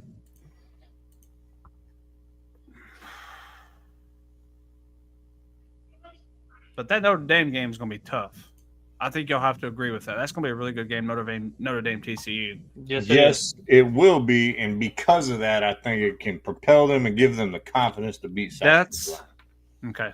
All right, I'm going to go TCU that game. Tennessee, Texas beats Tennessee. So Derek, so you telling me that you have Kentucky beating USC right in that third game, Yes, or I do you am. have you have them playing UConn? Yes, I do. Trying to think about my money here, but I feel like I've already screwed up by picking Florida Gold Coast. So what does it matter? I don't pick them two upsets, but I think I'm about to go USC. I think they're going to play UConn. I think that's just going to. I think it's destined to be that way. Okay, guys. Let's see. I got to go pick these other games. UCLA beats Ole Miss. Did y'all You're pick? eventually do what? North Carolina Duke women's. That's going to be a good game. Yeah, I took North Carolina. And I love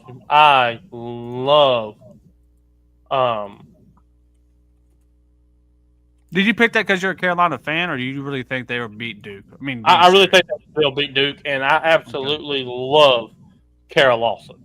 I love Duke's head coach. I think she was a phenomenal player, and she's an even better coach. But I really think that they get them. So so I got UCLA beating NC State in a very close game. This will be a close game. South Carolina will beat Duke. UConn beats USC. Ooh, I don't know. Now you got to be non-biased. You got to be non-biased. I mean, I am being non-biased, right? But I do think Texas will beat TCU in a very, very, very, very close game. Dang, man, I love Haley Van Lith. Man, that's such a hard one. That's probably the hardest game, I think, out of all of them, in my opinion. But I think UConn beats USC. I'm not going to say easily, but comfortably, like, controls the game the whole time, makes Juju really work for her shots and her points and tries to carry that team. That's why I think UConn wins that game. I think what's going to hurt if USC plays UConn, what's going to hurt them is they have so many guards that they could rotate fresh on Juju all game. Juju's playing 35 to 40 minutes a game. So she's playing pretty much the whole game. She's going to be tired. UConn's going to rotate them girls in on her because they are deep. And they're going to be fresh. They're going to be amped up. But that's just my opinion on as far as that. All right. I got my final two teams in. And I'm not being biased either. I got UConn, South Carolina playing each other for the championship. UConn, South Carolina. Okay. Safe pick. Hey, it's about the money, right? It is. And that's now all the money. Now the money. Have a chance because I'm the only one who has TCU in the championship. Yeah. I just think Texas. It depends on what Texas we get. I'm hoping I get the Texas that we've gotten all year, not the Texas that just got stomped by South Carolina in the game before the tournament. Well, who won the SEC championship for the women's in the tournament? Who won that? Was it South Carolina or did Texas win it? South Carolina. They did win it? Okay. Yeah. I didn't know. The way Texas played against South Carolina last time they played was atrocious. They couldn't shoot the ball. They were like 12% from threes, 29% overall. It wasn't a very good outing for Texas. They did beat them, the game before the last time they played in a very good game. But I'm going to go South Carolina, UConn. How many total points? That's a tough one. I'm gonna go 140. Damn. I'm gonna go 148 total points. Okay. I gotta look over this again because I'm dang it. Can Grand Canyon really beat Baylor? That's what I'm picking that. I don't even know why I'm looking. I need to be really looking at Florida Gulf Coast. That's the game I'm tripping about because I can't believe I'm picking them twice. I'm sticking with it. I'm sticking with this bracket. I'm not changing it. All right. How do you submit this thing before I change my mind? Oh, I got to pick the winner. UConn. I'm picking UConn. Mm. I submitted. Dang it. Okay. I'm proud of you.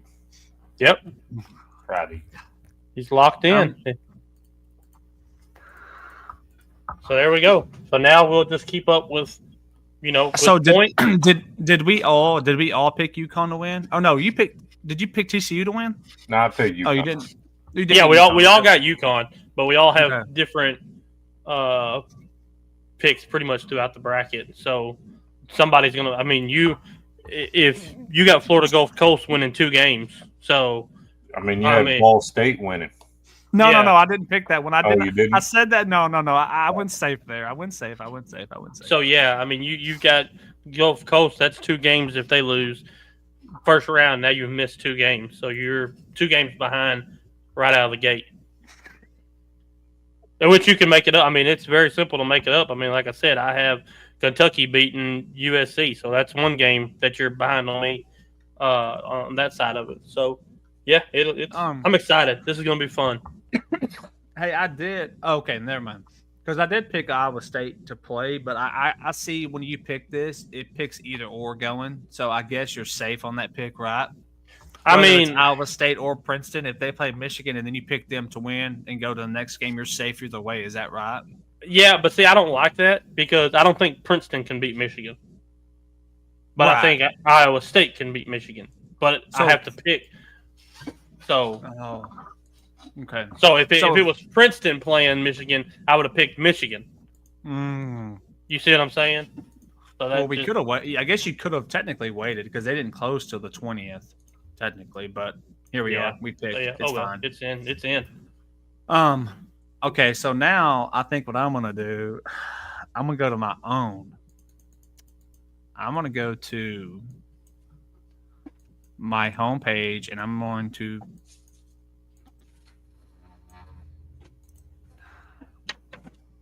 pick another bracket, but do I have to pick it under the Tired Sports Group, or can I pick it under like my own thing? How does that work?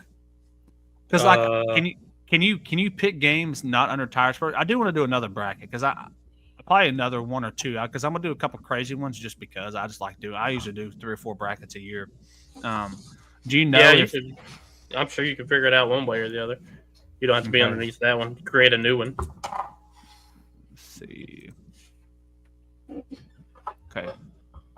So I guess we've got the women's set. We just got to wait on everybody else. Wait on Sean to knock his down. Casey, was your dad going to do it or no? I'm not sure if he's doing the brackets or not. I'll shoot him a text. I was answering earlier. Y'all, Dustin asked about it. He's good. He's just doing some stuff with VA. So, nice. Which we all know is a pain in the ass. Yeah, it is. But yeah. So, I mean, he should be on tomorrow. Last week they were traveling. They went to Oklahoma. So, that's why I went on the show. They actually took a spring break vacation. So they actually went on spring break, and so yeah. But I had plenty to talk about going Lone Ranger last Monday. That was more than enough ammunition to. Matter of fact, my throat and voice were hurting because I was talking so fast, but there was never a break. Like there was so much stuff to go over. So it made the hour with no break at all. So like if you're a radio executive and you go back and watch On Time Sports Talk from last week, just imagine how good I am when there's 4 to 5 breaks an hour and I don't have to carry it by myself and I have a co-host or 2. I would be pretty damn good. I'm just saying, if you're a radio executive out there listening or watching, just a little plug. Yeah, I mean, there you go. I mean, like I said earlier, I don't shy away from opportunity. I will say this: we have just a little bit more time. We're trying to get ours to stay under 2 hours because something on Dustin's in it makes it a whole lot easier as far as clips and stuff. So we got about 20 minutes. But I want to hit on 3 things in the NFL that really kind of didn't shock me, but kind of hot news.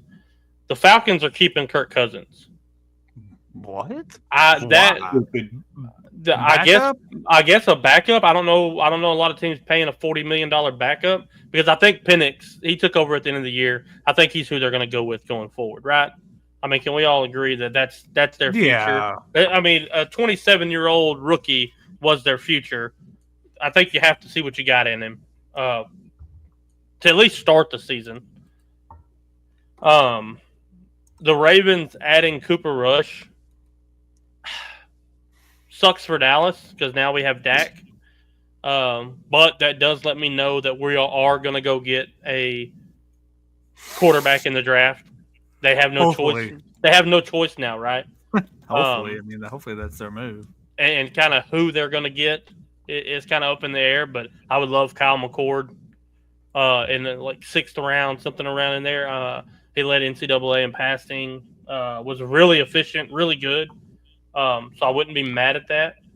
And then the kind of biggest news that I'm hearing in the rumors are that Aaron Rodgers legitimately wants to go to Minnesota, which would put him following the exact same path Brett Favre did. Yeah. From Green Bay to the Jets to the Vikings. Wow. And I think that would be a great pickup for if he's even 70% of the quarterback that he was at Green Bay.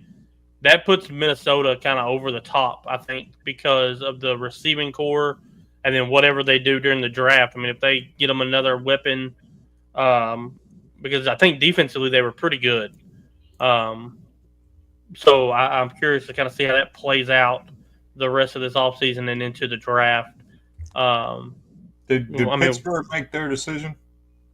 No, not yet. To me, if I'm Aaron, I like Pittsburgh better. I do too. I do too. I think DK and Pickens. The only thing that I think hurts them is they don't have a run game. You know, Najee just left. Yeah, they've still got Warren, who was a fantastic running back. I mean, don't get me wrong, no knock to him.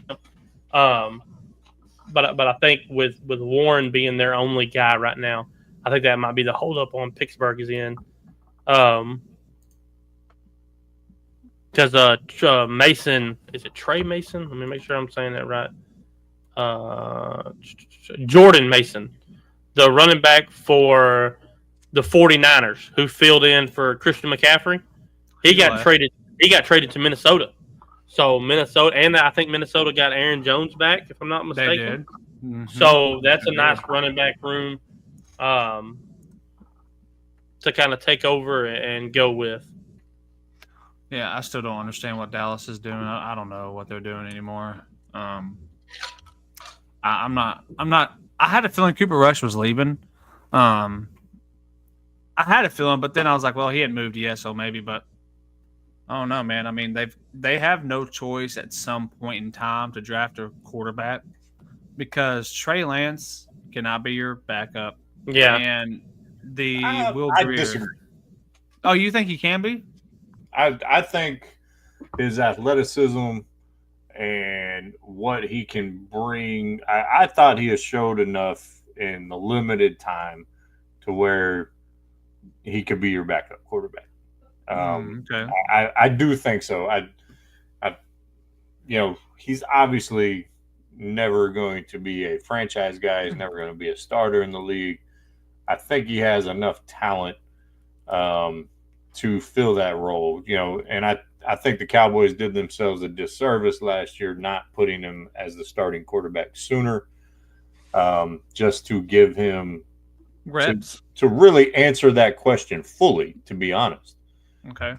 But with Cooper Rush leaving, I agree with you. They probably need to take a quarterback, but the team has so many holes on the damn team that they're not looking at free agency to fill. Obviously, Jerry actually told the truth on that crap. He wasn't playing around when he said that.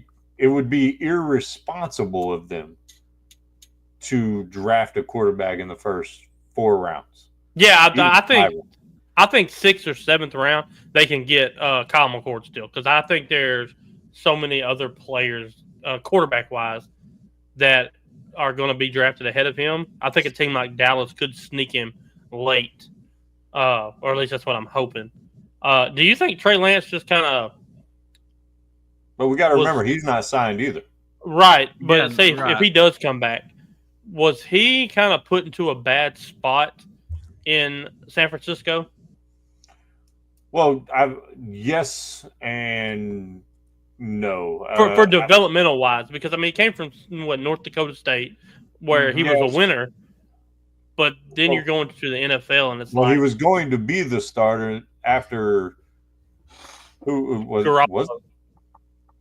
who's the starter before him? Garoppolo. Jimmy Garoppolo. Garoppolo, Garoppolo gets hurt. He was going to be the starter. Then Trey Lance gets hurt. Yeah, Brock Purdy takes it and runs with it. yeah, So he never got that chance to develop on the field, off the field. And I mean, these guys are in the building every day.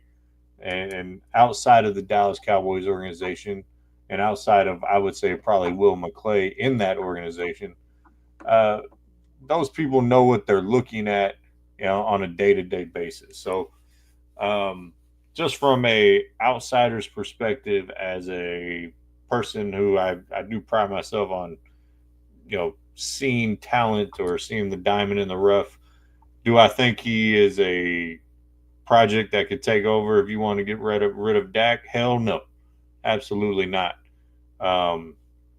But I think he's capable enough to be your backup quarterback, because let's be honest, I don't think anyone in this conversation or on our network or in the comments or in the Dallas community or in Cowboys Nations expect the Cowboys to actually do shit next year. Pardon my language. I know y'all are more family friendly than On Time Sports Talk. So No, you're fine. but it's not. The expectations have got to come down as a Cowboy fan, as someone who analyzes the team, as anyone who evaluates their talent, because they haven't. All those names I suggested last Monday, every single one of them, they didn't get. that's right. They didn't get a single one of them when they could have. You telling me Dre Greenlaw wouldn't have been a perfect fit at linebacker for this team? You're telling me another corner after you lost Jordan Lewis? Why the hell did you clear cap space if you weren't going to go sign anyone? Yeah, I think it's for next year. I really do. I think it's for next year. They're going to make a run. For one, they got to lock up Parsons, right? I mean, they have. If they don't lock him up this year, they have to trade him, because if you franchise him, I think he's definitely not going to sign. So you're going to franchise him 2 years, and he's for sure going to leave. I think they're going to make a run at T.J. Watt, and I think they're going to make a run at what's his name, Bengals, T. Higgins. I know the reports are that Cincinnati's working with Higgins right now, but what I'm seeing is he is not wanting to re-sign, especially once you franchised him twice. Yeah, I would say the better option for them, because I don't know if T.J. Watt's going to leave Pittsburgh. I don't think he will either, but I think the better option that you could get right now, if you wanted to give up the draft capital, and I've said this before on our show, is Trey Hendrickson from Cincinnati. They said go find a great partner. That dude's a game record. And you put him opposite of Micah, because obviously the Myles Garrett fantasy is gone. Yeah. Which I still can't believe he re-signed after the fit he threw. Well, you know what he said, didn't you? He said he would not re-sign even if they threw $149 million at him. So they threw $150 at him and he re-signed. That extra million. Extra million. What's there's that scene in like Ocean's 13 where he's like, would you do it for 10 million? He's like, no, I wouldn't go through that for 10 million, but I would for 11 million. That's right. Exactly. So, but I can't put faith in next year based off of the last 30 years.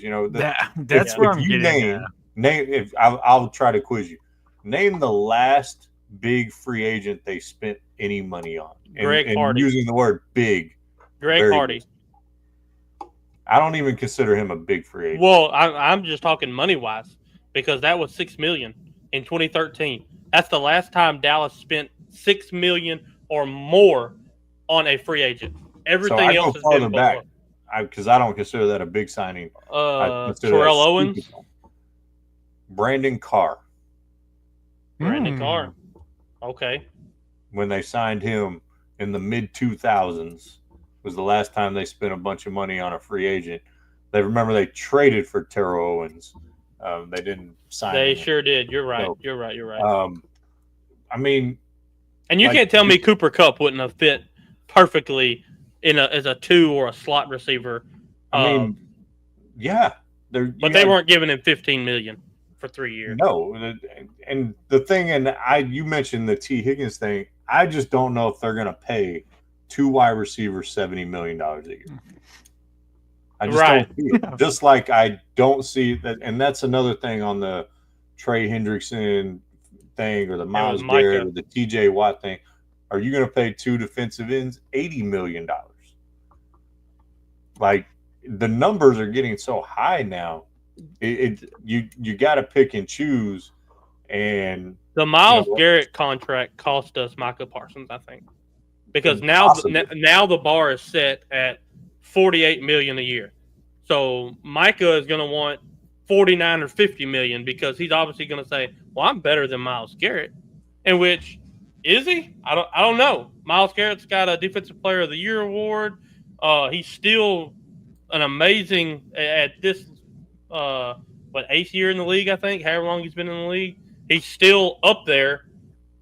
Same with TJ Watt. If Watt's going to get an extension, Watt's going to get some money. They have got to sign Micah quick, or his number is going to be so high that they're going to have to franchise him. And if that happens, he's done for sure. Yeah, well, and if you were going to go after T. Higgins, okay, if that's your ideal guy, you could have got who I consider a better receiver for $33 million this year, and it would have cost you what, a 3rd round pick, a 4th round pick. His name is DK Metcalf. Yes, that's something I've never understood about teams. Not only teams, but especially Dallas. Like, you're telling me you're going to find somebody in the 4th round. I don't care if it's a lineman, a cornerback, a punter. I don't care. That's going to be an instant contributor. No. Like DK Metcalf is. No, you're not. So why not just throw that 4th away and go get you somebody that's going to come in and contribute. And who did we trade a 4th for? Oh, Mingo. Mingo, that's right. MFing Mingo. And then the Steelers get DK Metcalf. Now, granted, yes, they had to pay him $33 million on average a year, but I would be okay with paying DK Metcalf and CD Lamb close to $70 million. Mm-hmm. Yeah. That is a winning wide receiver combo you can win. I don't even care if you re-sign Jake Ferguson. I don't care. Like, you could, that offensive weaponry put you on another level with those 2 guys. And there's even you could find a tight end. You could do your draft with your first 3 picks to fill in any holes you wanted. And then you go out and sign a Justin Reed at safety, which I don't know if he's signed yet anywhere, but I've liked him going after him and some other guys. I know we're up against that 2-hour clock that y'all want to keep. No. But I just want to say something too. Another player that's out there that hadn't signed that Dallas can't go get for a cheaper price, since they want to be cheap, is Von Miller. I mean, I'm not saying he's Von Miller of old, but he could contribute at the linebacker position. He's still sitting there waiting to go somewhere. Why are we not pursuing him? Yeah, I mean, cheaper on a cheaper end. We've lost out on the rest of them. But that's I bet he's still $10 million a year. $4 million more than Dallas is going to pay. I'm going to tell you a little hot take that I said 2 years ago. When Dak signed that big contract, I predicted Dak would win a Super Bowl in the 5th year of his contract. But it would not be for Dallas. I think Dallas trades him after the 4th year. I think he has a really good year in year 4. So next year. No, this year or next year, whatever the 4th year is. And some team feels that they're a quarterback away, and they send the farm for him. and Dak goes and wins a Super Bowl for that team. My dad said he thinks the conspiracy is, and this might line up with your ideas, is they want to do everything they can to get Arch Manning. So very welcome, because I'm going to tell you a team that can set themselves up for a run at Dak Prescott, and it would make perfect sense. And that's the New Orleans Saints. They've got good draft capital right now. They can get them some pieces in this draft and the next draft, then sell the farm for them. Set up for 2 years. They have a ton of cap space. Derek Carr will be coming off of it. You have Spencer Rattler as your backup quarterback. He'll be coming off in 2 years. So it's going to be perfect. And he's from Louisiana. So, I mean, you set it all up for him to go to New Orleans.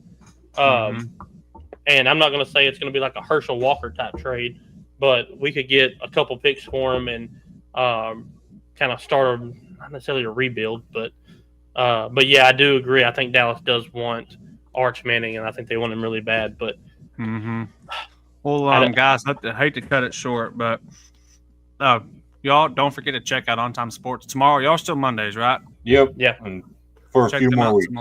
Okay, well, check them out tomorrow.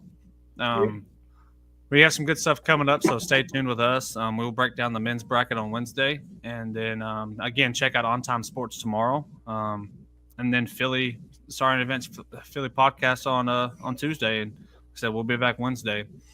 So if you have nothing else, then we will end it here, and we will see everybody on Wednesday. Everybody, appreciate y'all hanging out with us, sponsors and everything, and we will see everybody on Wednesday. All right. Peace. Love y'all.